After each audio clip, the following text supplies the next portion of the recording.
మహమ్మద్ రఫీ గారు. 34వ పుస్తక మహోత్సవంలో అనేక పుస్తకాలకు సంబంధించి పరిచయం చేసే వేదిక, అదేవిధంగా పరస్పర అభిప్రాయ మార్పిడి ద్వారా పరస్పరం ఒకరి మధ్య ఒకరికి అవగాహన కలిగించే ఒక ప్రత్యేకమైనటువంటి వేదిక ఈ వేదికను అలంకరించినటువంటి పెద్దలకు, అలాగే సభాధ్యక్షులకు, ఈ పుస్తక మహోత్సవాన్ని సందర్శిస్తూ పుస్తకాలను కొనుగోలు చేస్తున్నటువంటి పుస్తక ప్రియులందరికీ ఇస్లామియా పద్ధతిలో అస్సలాము అలైకుం వరహమతుల్లాహి వబర్కాతు.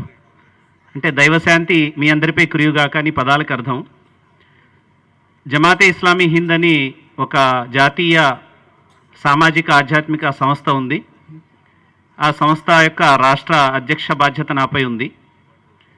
మాది కూడా ఇక్కడ తెలుగు ఇస్లామిక్ పబ్లికేషన్ ట్రస్ట్ పేరుతో స్టాల్ నెంబర్ 57లో ఇస్లామిక్ సంబంధించినటువంటి అనేక పుస్తకాలు ఇక్కడ అందుబాటులో పెట్టడం జరిగింది. ఈ పుస్తక మహోత్సవం స్టార్ట్ అయిన దగ్గర నుంచి కూడా ఆ స్టాల్ వేస్తూనే ఉండడం జరుగుతోంది. అనేక మంది సాహిత్య ప్రియులు ఆ పుస్తకాలను తీసుకోవడమే కాకుండా ఉచితంగా అధ్యయనం చేయడం కోసం వారికి ఇచ్చేటువంటి పుస్తకాలు కూడా వారు తీసుకుంటూ ఉంటారు. ముఖ్యంగా నేను అంటే పుస్తకాలు అయితే చాలా ఉన్నాయి పరిచయం చేసేవి, కానీ సమయం 2-3 నిమిషాల్లోనే 2 ముక్కలు చెప్పి నేను ముగిస్తాను. ఇది ఇస్లాం ఉగ్రవాదమా మరియు ఆదర్శవాదమా అని ఒక పుస్తకం. ఇది స్వామి లక్ష్మీ శంకరాచార్య ఉత్తరప్రదేశ్కు చెందినటువంటి లక్నోకు చెందినటువంటి స్వామీజీ రచించినటువంటి పుస్తకం. అలాగే ఖురాన్ ఒక జీవన కళ అనేటువంటి పుస్తకం స్వామి లక్ష్మీ శంకరాచార్యయే దీన్ని కూడా రచించారు. ఇవి 2 పుస్తకాలు కూడా ప్రధానంగా చెప్పేటువంటి మాట ఏమిటంటే, స్వామి లక్ష్మీ శంకరాచార్య హిందీలో ఇస్లాం కా ఆటంకవాద కా ఇతిహాస్ అని చెప్పి ఒక పుస్తకం రాశారు, ఇస్లాం ఉగ్రవాద చరిత్ర అని. ఆయనతో కనీసం నేను 4-5 ప్రధానమైన కార్యక్రమాల్లో బెంగళూరులో, సికింద్రాబాద్లో కూడా పాల్గొన్నాను. ఆయనతో ఉండే అవకాశం, ప్రయాణం చేసే అవకాశం కూడా లభిస్తే ఆయన తన అనుభవాన్ని చెప్తూ అన్నారు కదా, నేను ఒక పుస్తకం ఇస్లాం కా ఆటంకవాద్ కా ఇతిహాస్ అని చెప్పి రాశాను, ఇస్లాం ఉగ్రవాద చరిత్ర అని ఒక పుస్తకం రాశాను.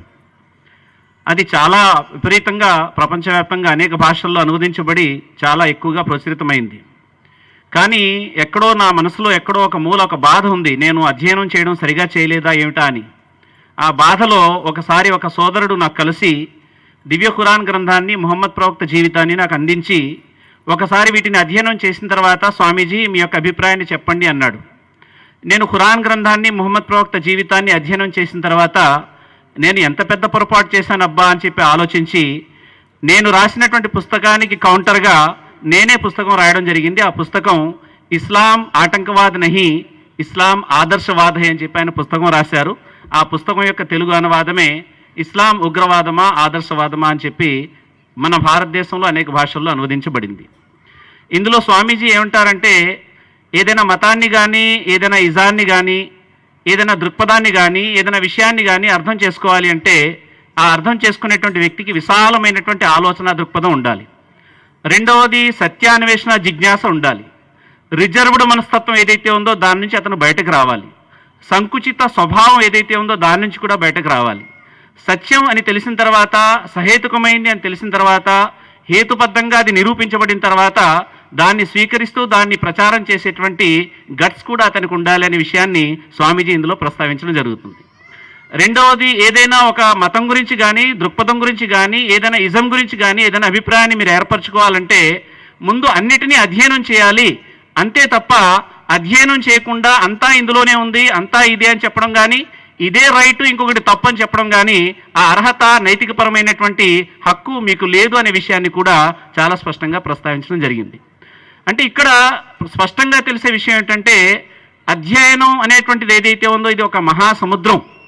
సముద్రపు అగాధంలోకి వెళ్ళి వెతికే కొద్దీ ఎలాగైతే అనేక రత్నాలు, పగడాలు, ముత్యాలు లభిస్తూ ఉంటాయో, అధ్యయనంలో అలా లోతుగుల్లోకి పోయే కొద్దీ అనేక విషయాలు మనకు అవగాహన అవుతూ ఉంటాయి. అలాంటప్పుడు అధ్యయనం చేసేటువంటి విషయంలో మనం అనేక దృక్పథాలని కూడా అధ్యయనం చేస్తూ కంపారిటివ్ కూడా చేసుకుంటూ మనకి ఇవ్వబడినటువంటి విచక్షణ జ్ఞానాన్ని ఉపయోగించి మనం ముందుకు వెళ్లాల్సినటువంటి అవసరం ఉంటుంది. ఇదే విషయాన్ని స్వామీజీ ఇందులో ప్రస్తావిస్తారు. రెండు విషయాలు ఆయన ఏమంటారంటే, స్వామి లక్ష్మీ శంకరాచార్య ఇస్లాం అని ఏదైతే పిలువబడుతోందో అది సనాతన ధర్మమైనటువంటి వైదిక ధర్మంని ఒకసారి అధ్యయనం చేస్తే, మనం తులనాత్మకంగా అధ్యయనం చేస్తే రెండింటిలో అనేక విషయాల సారూప్యత ఉంది అంటాడు ఆయన. ఉదాహరణకి ఏకేశ్వరోపాసన, అలాగే మానవ కళ్యాణం, మానవ సమైక్యత, అలాగే మానవ లోక సంక్షేమం, ఇలాంటి విషయాల గురించి మాట్లాడినప్పుడు ఈ రెండింటిలో కూడా సారూప్యత కనబడుతోంది అనే విషయాన్ని ఆయన చక్కగా ఇందులో వివరించడం జరిగింది. అలాగే ఖురాన్ గ్రంథం గురించి మాట్లాడుతూ ఆయన ఏమంటారంటే, ఖురాన్ గ్రంథాన్ని ఒక మతం గ్రంథంగాను ఒక కులానికి లేక సంబంధించిన గ్రంథంగా భావిస్తే అది తప్పు అవుతుంది. ఎందుకంటే ఖురాన్ నేను చదివిన తర్వాత అర్థమైన విషయం ఏమిటంటే ఇది మానవ జీవితంలోని అన్ని రంగాలకు సంబంధించినటువంటి ఒక సంపూర్ణమైనటువంటి మార్గదర్శకత్వాన్ని అందజేసే గ్రంథం అని చెప్పి స్వామీజీ అందులో ప్రస్తావిస్తారు. ఇవి రెండు పుస్తకాల తర్వాత ఆదర్శమూర్తి మొహమ్మద్ సల్లల్లాహు అలైహి వసల్లం వచ్చే ఒక పుస్తకం, ఎస్ఎం మలిక్ గారు, ఈయన గీటురాయి వారపత్రిక యొక్క ప్రధాన సంపాదకులుగా చాన్నాళ్లు సేవలు అందించారు. ఈయన అనేక పుస్తకాలని రాయడమే కాకుండా అనేక ఉర్దూ గ్రంథాలని ఆయన తెలుగులో కూడా అనువాదం చేశారు. ఆయన్ని మాటల మాంత్రికుడు అని అందరూ పిలుస్తారు, అంత చక్కటి రచనా శైలి ఆయనది. ఆయన ఖురాన్ అవగాహన అనేటువంటి పేరుతో తఫీముల్ ఖురాన్ అనేటువంటి ఉర్దూ గ్రంథాన్ని 10 భాగాలుగా తెలుగులో కూడా ఆయన అనువదించారు. అవి కూడా ఇక్కడ అవైలబుల్ ఉన్నాయి. ముఖ్యంగా ఈ పుస్తకానికి సంబంధించి చెప్పడానికి చాలా విషయాలు ఉన్నాయి, కానీ ఒక చిన్న సంఘటన చెప్పి నేను ముగించేస్తాను. ఒక పాశ్చాత్య రచయిత్రి, ఆమె రచయిత్రితో పాటుగా ఆమె జర్నలిస్ట్ కూడా, ఒక యూరోపియన్ అతన్ని ప్రశ్నించింది. మీరు ముహమ్మద్ ప్రవక్తకు సంబంధించి చాలా విషయాలు వ్యతిరేకంగా రాసేవారు కదా, మీరు సడన్గా మరి ఆయనకి అభిమానిగా ఎందుకు మారిపోయారు అని చెప్పి అడిగితే ఆయన అంటాడు కదా, నేను కొన్ని కళ్ళద్దాలు పెట్టుకుని చదవడం మొదలెట్టాను, కానీ నేను ఏ కళ్ళద్దాలు పెట్టుకున్నానో అవే అక్షరాలు నాకు కనబడ్డాయి, అదే రంగు కనబడింది. కానీ కాసేపు ఆ కళ్ళద్దాలు పక్కన పెట్టి నేను నా మనోచక్షువులు పెట్టి ముహమ్మద్ ప్రవక్త జీవితాన్ని అధ్యయనం చేయడం మొదలుపెట్టాను. ఆ అధ్యయనం చేయడం ద్వారా నాకు తెలిసిన విషయం ఏంటంటే ఆయన ఒక మహోన్నతమైనటువంటి శాంతమూర్తి, విశ్వకారుణ్యం కోసం కృషి చేసినటువంటి వ్యక్తిగా నేను గ్రహించగలిగాను అంటాడు ఆయన. సరే, మీకు చాలా విషయాలు నచ్చిండొచ్చు, ఏ విషయం మీకు నచ్చింది అని ఆయన అడిగితే ఆయన చిన్న సంఘటన చెప్తాడు. చెప్పి ఈ సంఘటన చాలు ఆయన వ్యక్తిత్వానికి ప్రతీకగా అని చెప్పి ఆయన ప్రస్తావిస్తాడు. మరి ఏమిటి ఆ సంఘటన అంటే, ముహమ్మద్ ప్రవక్త కూర్చుని ఉన్నారు, సహచరులందరూ కూర్చుని ఉన్నారు. ఒక వ్యక్తి వచ్చి అయ్యా, నా బిడ్డ చాలా రోజులుగా కనబడడం లేదు, వాళ్ళ అమ్మ బెంగ పెట్టుకుంది, మీరు దైవాన్ని ప్రార్థించండి, మా అబ్బాయి దొరకాలని చెప్పి ఆయన అంటాడు. ప్రవక్త వారు చేతులెత్తి ప్రార్థన చేసేలోగానే మరో వ్యక్తి వచ్చి, మీ అబ్బాయి అంటున్నావు, కోలగా ఉంటాడు, తెల్లగా ఉంటాడు, వాడేనా అంటే ఆ వాడే అంటారు. అంటే మీ అబ్బాయి పొలాల్లో పిల్లలతో ఆడుకుంటున్నాడయ్యా, వెళ్ళి తెచ్చుకోవయ్యా అనగానే తండ్రి పరిగెడుతూ ఉంటాడు తీసుకురావడానికి. మళ్ళీ ముహమ్మద్ ప్రవక్త వెనక్కి పిలిస్తే వస్తాడు, అసహనంగా నిలబడతాడు. ఏం జరిగింది అని అడిగితే ముహమ్మద్ ప్రవక్త అంటారు కదా, నువ్వు మీ బిడ్డ దగ్గరికి వెళ్ళి ఏమని పిలుస్తావయ్యా అని అడుగుతారు.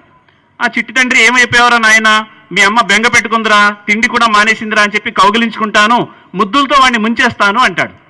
అప్పుడు ఆయన ముహమ్మద్ ప్రవక్త ఏమంటారంటే, నువ్వు వెళ్ళి నీ బిడ్డను రోజు ఏ పేరు ఎట్టయితే పిలుస్తావు అదే పేరు పెట్టి పిలు, అతన్ని ఇంటికి తీసుకెళ్లిన తర్వాత ముద్దులు మురిపాలు ఇంటి దగ్గర చేసుకో, అక్కడ మాత్రం చేయకు అంటారు. ఆ తండ్రి ఆశ్చర్యపోయి నిలబడి ఉంటాడు.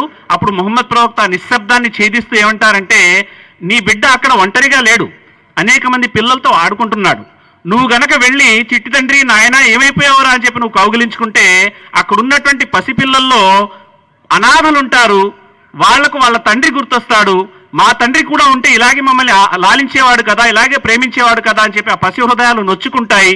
పసి హృదయాలను బాధ పెట్టడం కూడా పాపం అవుతుంది, ఆ పాపానికి కూడా దేవుడికి సమాధానం చెప్పాలి, జాగ్రత్త అన్నారు మహాప్రవక్త ముహమ్మద్ సల్లల్లాహు అలైహి వసల్లం. ఆ ఒక్క సంఘటన నన్ను చాలా ఆకర్షించింది. పసి హృదయాలకు కూడా ఇగో ఉంటుంది, ఆ ఇగోని హర్ట్ చేస్తే కూడా మీరు దేవుడికి సమాధానం చెప్పాలనేటువంటి వ్యక్తి మతం పాశవికంగా ప్రజల్ని హత్య చేయమని ఎక్కడ చెప్తుంది? కాబట్టి నేను ఆలోచించాను, ముహమ్మద్ ప్రవక్తకు అభిమానిగా మారిపోయాను ఆయన అంటాడు. ఇలా చెప్పుకుంటూ పోతే చాలా విషయాలు ఉంటాయి, కానీ మనం అధ్యయనం చేసే విషయంలో నిష్కర్షగా, నిస్వార్థంగా, విశాలమైనటువంటి దృక్పథంతో, సంకుచిత ఆలోచన సరళిని పక్కన పెట్టి, అనేక రకాలైనటువంటి రిజర్వ్డ్ మనస్తత్వాన్ని పక్కన పెట్టి మనం గనక అధ్యయనం చేస్తే చాలా విషయాల్లో మనం ముందంజలో ఉంటాము. దేశాన్ని కూడా భిన్నత్వంలో ఏకత్వాన్ని ప్రకటించేటువంటి దేశంగా మనం తీర్చిదిద్దడంలో కూడా మనం కృతకృత్యులు అవుతామని చెప్పి నేను మీ అందరికీ తెలియజేసుకుంటూ మా బుక్ స్టాల్ ఏదైతే ఉందో 57వ నంబర్ బుక్ స్టాల్లో ఉచితంగా కూడా కొన్ని పుస్తకాలు ఇవ్వబడుతున్నాయి. శ్రోతలు అవి కూడా తీసుకుని ఆనందించవలసిందిగా కోరుకుంటూ ఈ అవకాశం ఇచ్చిన నిర్వాహకులకు హృదయపూర్వక ధన్యవాదాలు తెలియజేసుకుంటూ ముగిస్తున్నాను. Thank you very much. జై హింద్.